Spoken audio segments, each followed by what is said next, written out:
Well, howdy, folks. Here in outdoor sporting, we love to fish, we love to play, we pray constantly. Some folks might take the city lights, the city sounds, over getting a little dirty, loving God, but hunting is a way of life, and it's what we love to do. This is outdoor sporting. YouTube world, finally getting back to working on the KX250. The rear tire on it, it's not in terrible shape, but next time we go ride at a track or some trails, I'm going to want something a little bit better. It's chewed on, it's kind of old, so we're going to be replacing that today with a baja no pinch. Show you how that works. I'll give it my best attempt and how I do a tire on a dirt bike. I've done several before. We'll just see how this one goes. Guys, it is December 14th here in Oklahoma, and it is cold.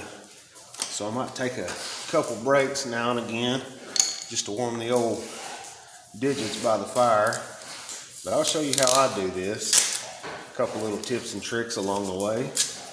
First, I'm going to start off. Get you something you can ride on both swing arms. And this is just for reference.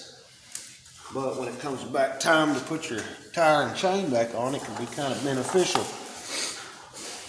Of course, I always like to have all my tools laid out before I get started. That way I'm not fumbling around looking for stuff. But I'm going to go ahead and put a mic on this adjustment block. Do it in the same spot. And I've got 1.5130 on my block. We'll put 1.5130. And I'll do the same on the other side. It should be pretty close. They tend to creep a little bit every now and again, and it's been a while since I've adjusted this. So looks like we got let me get it set up right.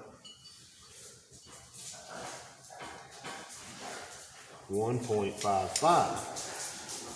1.555. So we are a little bit long over here, but on the chain side you're going to pull a little bit more, and I may not have those adjustment screws tightened down real good. But what I like to start by doing is go ahead and put the bike in gear.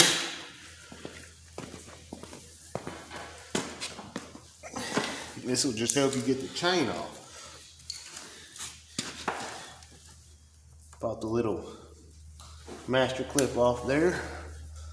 Keep that somewhere safe.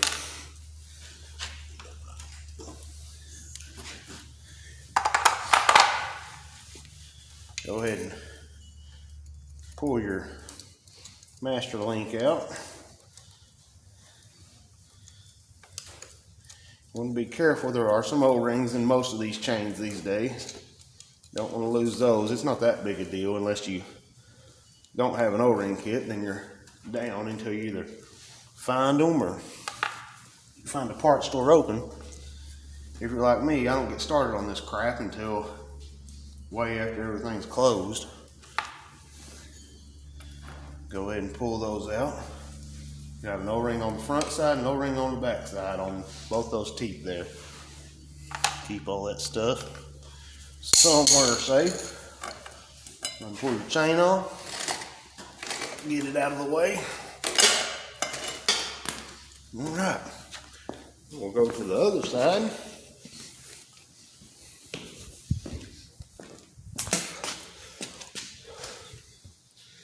Let's see here. The lighting's not real good, but you'll have a Carter key on your axle nut here. Go ahead and bend that dude straight. Yank it out. You want to keep that safe. Probably the most important thing about this little job is keeping everything separated where you're going to be able to find it. That's probably the most important thing. All right, after you get that Carter key out of your axle, I've got an 11/16. I think it's actually supposed to be metric, like 21 or 22 millimeter maybe. But this is going to work for what we got going on.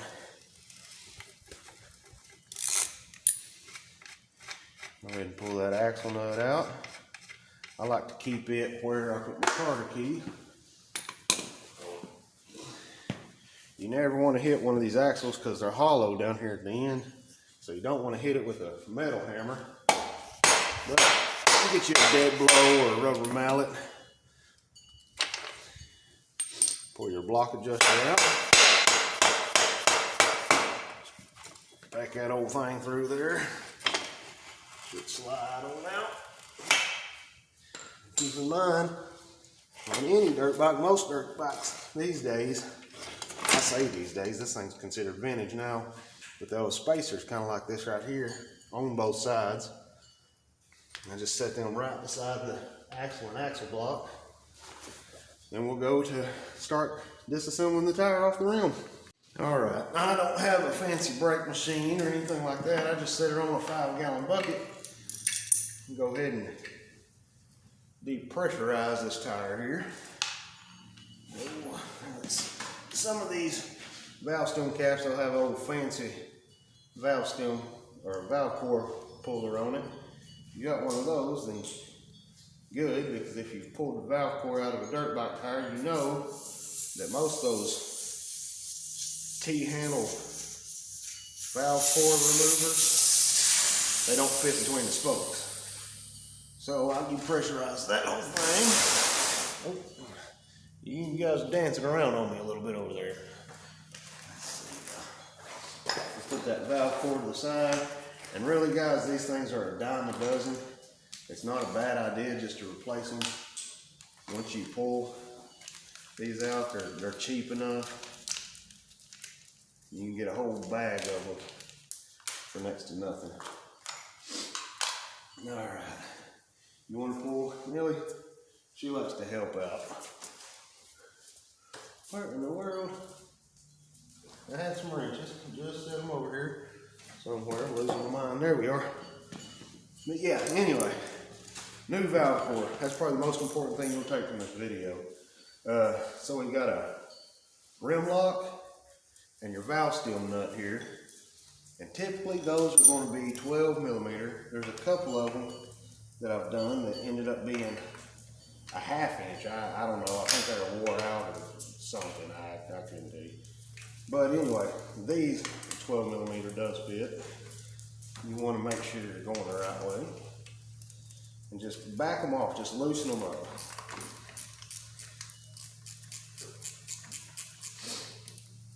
Just get it. And once you break it loose from the rim, you ought to be able to spin it with your fingers. Get that loosened up. Get the valve stem loosened up. You really don't want this valve stem on very tight. You can rip a hole in your tube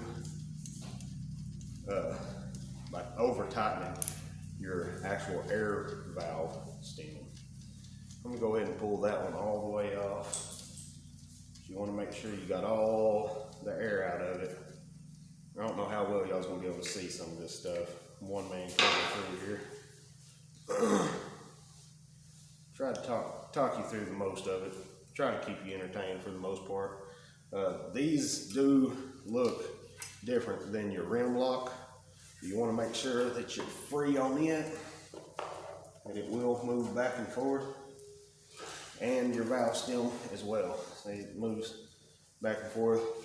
A lot of times your rim lock's going to be kind of cantankerous because it holds a lot of pressure up against that rim. Well, good Lord Almighty. Let's see here. Give it a little pry on it. There we go. All right, now that we got that old tire and tube off, kind of set them for the side for the emergency pile. From here, you can go ahead. We'll clean up the outside of the rim later because we're probably gonna get it pretty nasty. This is a good time to go ahead and inspect your inner rim and then your rim liner there and clean it up real good. There's that rim lock. That's pretty good. That's what I'm putting on it. That's good. That locks up the good shit. No, no. Tire was outside. There ain't no bars or anything with that. Just go through. Almost like this. Frozen. Anyway, also got a hole. Hey, liner. You want the hole being ripped out. Alright, so for the tire mount, I like personally to go ahead and put the tube in the tire and get it to fill that cavity. Locate your valve stem hole where it's at. Make sure your liner's lined up. Make sure you use lots of slicking for this little process here. Start your valve stem in. The assembly part, real easy to pinch your tube. This is tape 2. I'll just loosely put that one on so it's got some flexibility. And from here, I'll grab the baja no pinch. It comes with a couple different tubes. You just figure out which size fits your axle. For I believe most all Kawasaki's, it's going to be the blue one. Oh, there's you just wanting to help it. You just get it all the way to your bead there. Get something to lock this side in so it don't move while you hold that. And just work your way around. Go slide right on. Hang easy.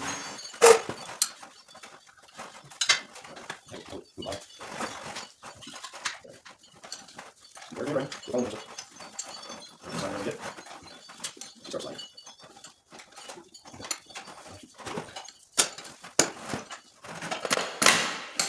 There we go. Now that we're completely in there, make sure your valve stem's still straight. Get that tube tucked in there into the rim cavity. Maybe a little bigger. There we go. Go ahead and start that in. Good straight valve stem. That's what that loose jam nut on the top of that valve stem is going to be good for. You keep it loose and you can tell when that valve stem is crooked sideways. You want a straight valve stem. That's probably more important than anything else you'll take from this video. At this point, before we lock this outside bead here, I'm going to flip it over. Go ahead and get that rim lock where it needs to be. For that, just grab a couple spoons, a couple of those too. And very carefully, without pinching your tube, pull it over, slide your rim lock in. It sits on that tire bead. Turn it back over. Valve stem's still straight. That's still straight. From here, I like to start with that rim lock. Go ahead and pull that over. Push it in, pull it over. Go ahead and try to get that rim lock locked in there. Grab your no pinch. Pull it to the there. So we're around. First up, I think mine will be good. That's right. I have the outside of that. I say, thank you. Take it down. Like I said, like more, you can start just find out. You can do it again. I said, take it. Turn there. That's it. Right.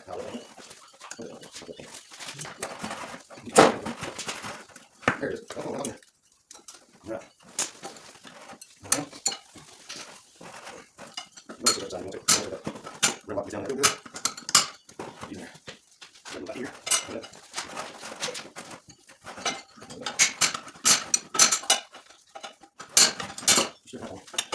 That's good. I'm going to go this. You got to go here with this. Go pinch it. Get inside the tire. Come back out. Make sure that's good. Go in the tire.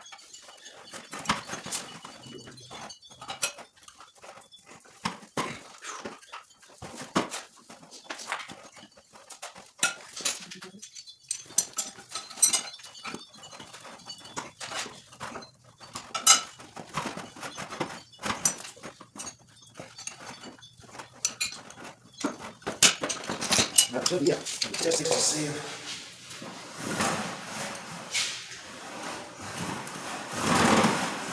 got any leaks. You'll know it right quick.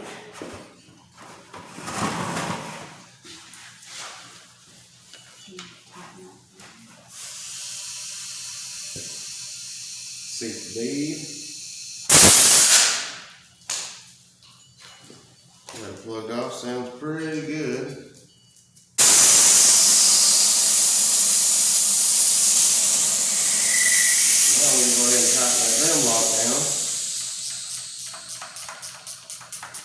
Put a little bit of pressure on it, but you can't over tighten it. Just enough to where you're confident that it ain't going to spin that tire whenever you're hooking up and getting. A little tight, just a pinch. Go ahead and tighten your valve stem up a little bit, just to where it butts up against that adjustment nut. Yeah, she feels like she's getting tight. Your valve core, get it set in there. And these don't have to be over tight as well. Once they get in there so far, they do a pretty good job of sealing. So now that we got that in there, go ahead and give her a little shot. Get you a sensitive low pressure gauge. I like to run about 12 pounds of pressure in my tires. Looks like we got 14. And right now it's cold, so I'm gonna let a little pressure out. Get it set right at 12. I like to overpressure them as soon as I do it anyway. That way if it's going to leak, I'll know right quick. And not once I get to the track and it's too late to know that I gotta cut tube. There's about 13 pounds. And that's going to do it for the tire change with the Baja no pink. That tool does really good as far as trying to keep you from marring up your rim and stuff. You can see I scarred it up a little bit there, but that was with a spoon. And once you get in the rhythm, it's been a couple months since I've done one. But once you get in the rhythm, you can really knock one of these things out pretty quick. Besides the fact that this is a stiff sidewalk ender, like I said, I do more trail riding than anything. The tire that came off of it was very stiff and apparently pretty old. It shouldn't be this hard with the regular MX tire or something. Something a little bit softer compound, they just bust right on and off. It's like sand paddles. And I've changed them sand paddles out quick with that thing. But just to give it one final little cleaning, I'll show you the mounting process, how I do it. And we'll be done. She'll have fresh meat on her. Clean it up real good. And you can use whatever to cut this grease. Add WD-40, that's kind of a fix-all for me.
Build up on it, off of there.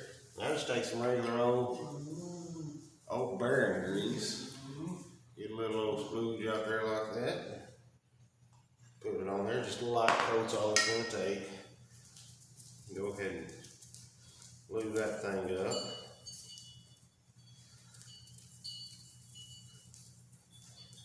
You don't have to go crazy with this stuff. It's messy enough as it is. Just get you a good little thin film of it on there.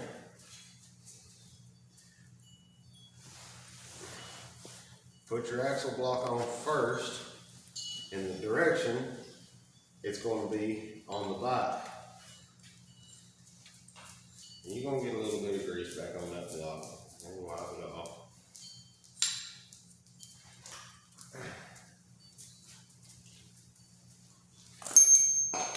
Keep that on there.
Going to 152 on both sides, and that's about how tight I like my chain. I know I don't have any pressure on it or anything, but they're both dead on the money at 152.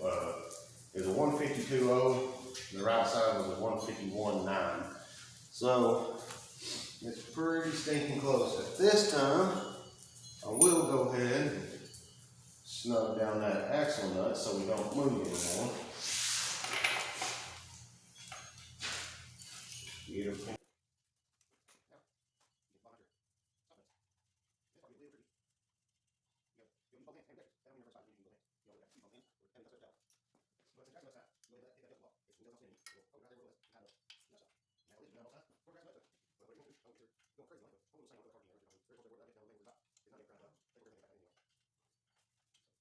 Once you get your axle nut tight, your adjustment nut backed up against your block, and your nut stop snugged up against your swing arm, I've not seen a bike that did not have a castle nut with a carter key. There might be some out there, I don't know, I'm not an expert.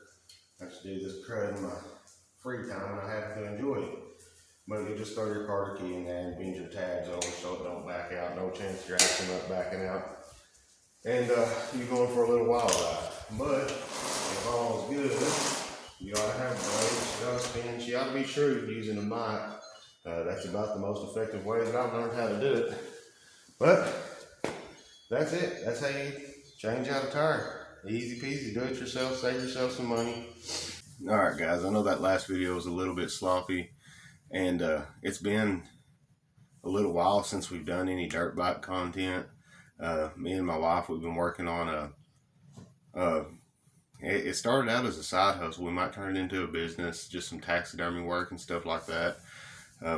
As you may know, we love the outdoors, and being able to provide a service for people at a reasonable cost, and just trying to be honest about the whole process of it. We found a lot of enjoyment in it, but it has taken up a lot of our time. How we both still work full-time jobs and still trying to meet the demands of people and get their harvest back to them at a decent time.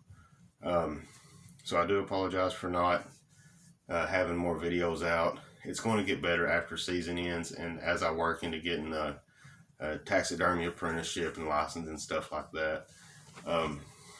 However, I do apologize for the sloppiness. of that video, I am better at changing tires than what it appears. I've done several. It's just been a long time. And also, I have no idea how long that back tire has been on that bike. I did pinch a tube in the video. It's unfortunate, but it happens. And you learn from it, and hopefully you can get better from it. But again, I want to say thank y'all for tuning in, watching the video. Please like, subscribe, comment, tell me what I did wrong. I know a lot of stuff that I did wrong. But just give me your suggestions, ask questions. If I can answer them, I'll answer them. And thank you guys so much.